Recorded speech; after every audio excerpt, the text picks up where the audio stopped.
Hi everyone. Let's grab an iced coffee milk to sip on while hanging out with the black TV cat on Tuesday morning and catch up on the news together. Alright? China said Tuesday it would fight to the end and take countermeasures against the United States to safeguard its own interests after President Donald Trump threatened an additional 50% tariff on Chinese imports. The Commerce Ministry said the U.S. imposition of so-called reciprocal tariffs on China is completely groundless and is a typical unilateral bullying practice. China, the world's second-largest economy, has taken retaliatory tariffs, and the ministry hinted in its latest statement that more may be coming. The countermeasures China has taken are aimed at safeguarding its sovereignty, security, and development interests and maintaining the normal international trade order. They are completely legitimate, the ministry said. The U.S. threat to escalate tariffs on China is a mistake on top of a mistake and once again exposes the blackmailing nature of the U.S. China will never accept this. If the U.S. insists on its own way, China will fight to the end, it added.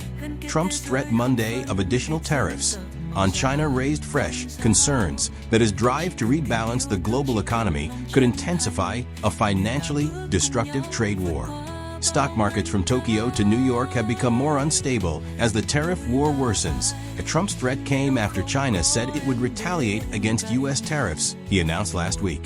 If China does not withdraw its 34% increase above their already long-term trading abuses by tomorrow, April 8, 2025, the United States will impose additional tariffs on China of 50%, effective April 9th, Trump wrote on Truth Social.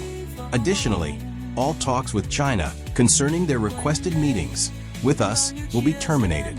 If Trump implements his new tariffs on Chinese products, U.S. tariffs on Chinese goods would reach a combined 104%.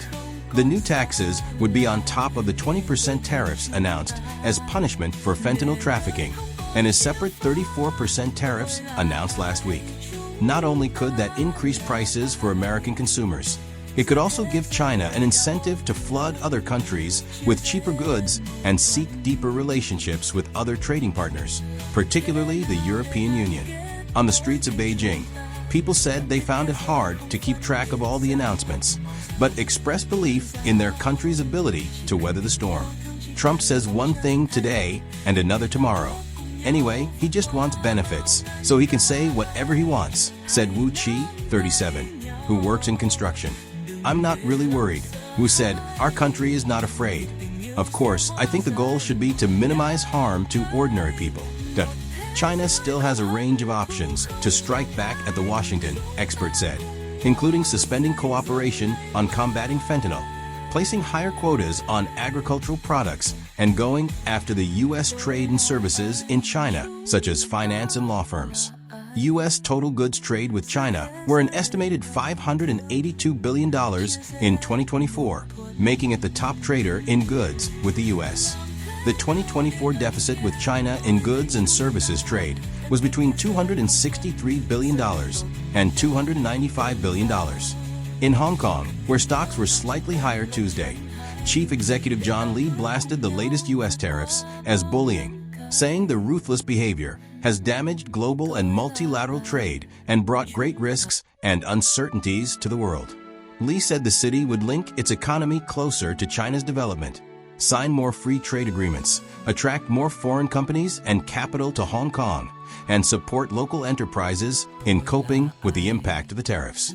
Chinese WeChat account Natankan said in a post on Tuesday that China could take 6 countermeasures in response to U.S. another 50% tariff threat on Chinese imports.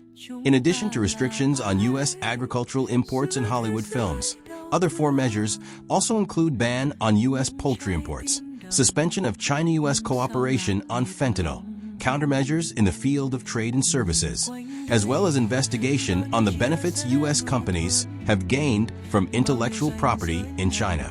The video ends here. We'll keep updating you with news related to this topic. Thank you all for listening. Please support us by hitting the like button and subscribing to the channel. Leave your comments below so everyone can join in the conversation. Okay? Cảm ơn các bạn đã lắng nghe. Đừng quên nhấn đăng ký và like để không bỏ lỡ bất kỳ tin tức mới nào. Hãy chia sẻ video này để thông tin được lan tỏa đến nhiều người hơn. và để lại bình luận để chúng ta cùng thảo luận. Theo dõi kênh meodentv để cập nhật những tin tức nóng hổi nhất. Cảm ơn các bạn một lần nữa.